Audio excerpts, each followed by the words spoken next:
Matapos ang 24 na taong pagtatago, naaresto rin sa Rizal ang isang lalaking wanted dahil sa kasong pagpatay sa Laguna.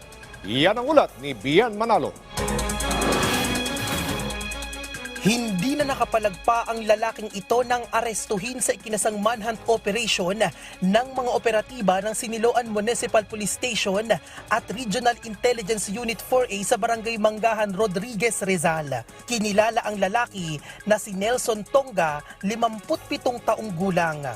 Kabilang si Tonga sa most wanted person ng Laguna na sangkot sa pamamaril at pagpatay noon pang 1999 at mahigit 2 dekada nang nagtatago.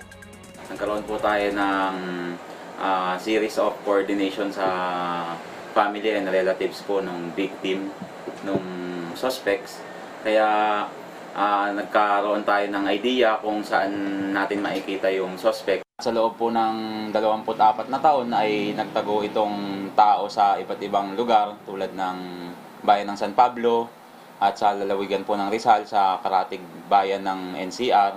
Ayon sa investigasyon ng mga pulis, nakaranas umano ng pangbubuli ang suspect mula sa biktima na nagtulak sa kanya para gawin ang krimen.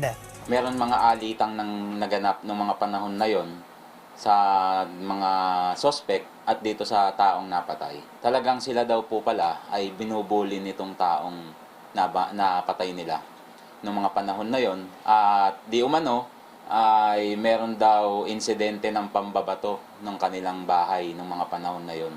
Aminado naman ang suspect sa nagawang krimen. Sana mapatawad nila po ako.